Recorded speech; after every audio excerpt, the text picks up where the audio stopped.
So I hope you enjoyed the film and understood a bit more about some of the personal barriers and challenges that these four young people have faced in their sporting lives. So the task that we've got for you now is to have a look at 4 different case studies from each of these individuals, and you can choose to whether to work on this as an individual, in pairs or in small groups. If you're going to work in smaller groups, then I'd suggest that you work on at least 2 case studies. Have a look at the questions that are asked on each case study and really try to unpick some of the things that could actually be done to help support these people in the different situations that they find themselves in. So if you chose to look at this case study, we've got Beth, who you saw on the video. The scenario we've got here is that she plays for a local team, and during a recent match she was the recipient of homophobic abuse from an opponent. Other players heard the abuse but the umpire didn't. So the question was, what should Beth or her club do next? And what else could be done in this situation? So there are probably lots of different ways that you've thought of, but the first thing that you should do is definitely report it. It shouldn't be left as it is. There definitely should be some liaison with the umpire to make sure that it's reported to them and that they can take the necessary steps in terms of their reporting procedures.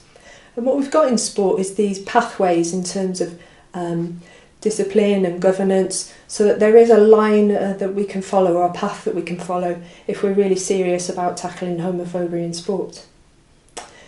She could also talk, or a coach or club captain could also talk to the captain of the opposing team to bring it to their attention, because hopefully then that club would take ownership of that issue and challenge the player that actually used the homophobic abuse. And then in terms of the sporting pathway, we've obviously got reporting it up to the league, and then if we needed to, we could talk about it to the national governing body as well. And then that national governing body, it might prompt them to do some work around this in terms of, putting information out there about the use or not use of inappropriate language, or perhaps joining in with some of the Rainbow Laces and other sporting campaigns around LGBT sport. If you chose this case study, we've got Jay, the runner, and this case study completely sums up the experience that he had in school, from being bullied in PE for being gay. He avoided sports for the fear of being ridiculed, and when he finally did get back into sport 13 years later, he actually finished 5th in the Cardiff Men's Health Survival of the Fittest, so 5th overall in all of the blokes that participated. So he's obviously got huge athletic potential, but unfortunately it was crushed through his negative school sport experience. So what could have been done to prevent Jay from quitting sport for over a decade? If you think about where it all started, back in the school, we should really be looking to PE teachers, or teachers as a whole, to take a zero tolerance approach to homophobia in schools, where homophobic language, name calling and bullying is not accepted and is challenged as well. On the flip side, and to turn it into a more positive story, perhaps the PE department could kind of showcase some of the attributes and the achievements of LGBT young people. So you might see on the wall, head boy and head girl, or you might see, the guy or the woman that's been picked to represent Wales. But can you also showcase other people within sport and highlight their achievements as well? That might be from the LGBT community, from the BME community, from the disabled community, so that we can start to get a bigger picture of complete inclusion and acceptance within sport. Another thing to think about is to ensure that all sport is valued in the school environment and not just traditional sports. So if you think about being a young gay man, and probably the kind of stereotype for him would have been to be excellent at football or rugby, but actually he would preferred more the athletics and the gymnastics, but was ridiculed for that. So if the PE kind of culture could value other sports, then perhaps that gives other people from the LGBT community more of an opportunity to be themselves and not have a fear of being singled out and victimised. So we have the case of John in the case study, who identifies as bisexual. Now this case study was a little bit of a made-up scenario, but potentially could be something that happens. So in this case scenario, we've got a member, John being a member of a local football club, and took the step to disclose his sexuality to teammates, which can be a really big deal.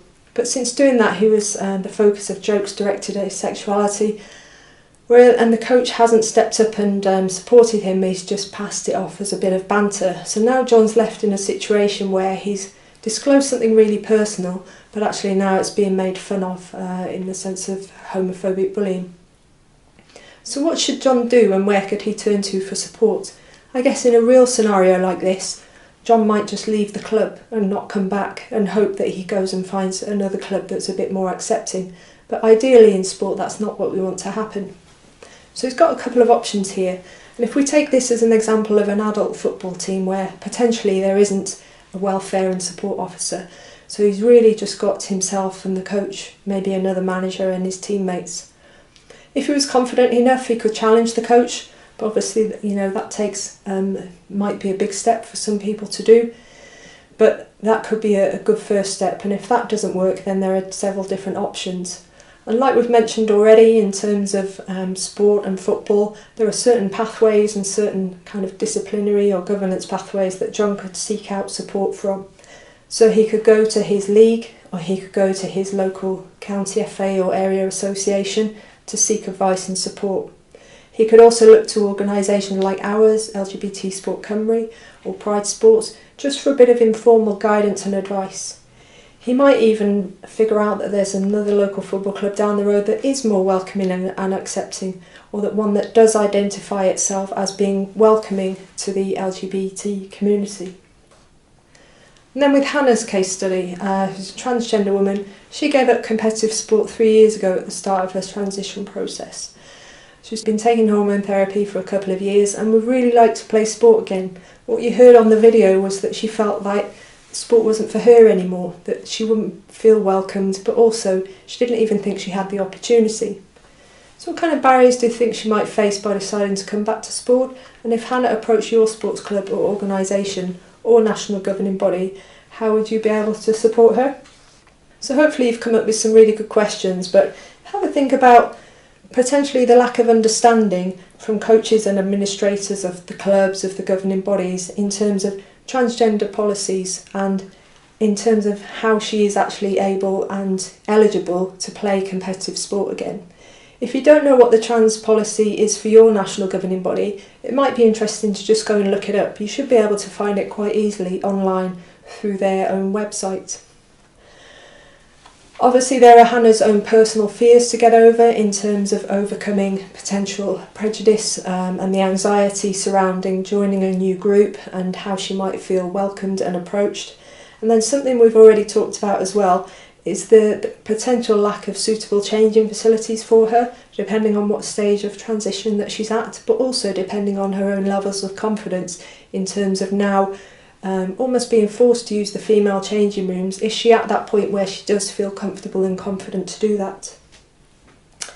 Something else to have a think about in this case study as well is in terms of the stereotypes. And in the quiz we already identified areas where there might be the assumption that transgender women have an unfair advantage, but we've already learned that actually that's not the case if she's already gone through the eligibility through the national governing body to compete. But there could still be some stigma from some of the players that she potentially plays football or other sports with, and I think there's a real chance for us to challenge some of those attitudes and opinions to see where people are actually getting that information from and coming back to what the actual real evidence is for those kind of thoughts and views. Okay, so well done for getting to this point in the workshop. I hope you've found it informative and you've gone away with a bit more knowledge and a bit more understanding on what can be sometimes a topic that's a little bit misunderstood. So the final takeaway question for you as an individual is to think about what's one thing that you can do, that you can commit to, that will make your sport more inclusive for LGBT people. So what action could you take, or what might you change about yourself? Do you use language that perhaps is a little bit inappropriate? Are you part of a sports club that could potentially advertise itself as welcoming and safe space for the LGBT community? There are lots of little different things that we've spoke about during the workshop, but have a think about one thing that you could actually commit to do. Finally, we'd love to hear from you and your thoughts on this workshop. You can get in touch with us through our website at lgbtsport.cymru, and you can also connect with us on Twitter and Facebook by just using or searching for LGBT Sport Cymru. It'd be great to hear your thoughts and great to know if you found it useful. And if you've got any further questions or you want any advice or guidance on any particular projects or initiatives, then please get in touch. We'd love to hear from you. Thank you very much.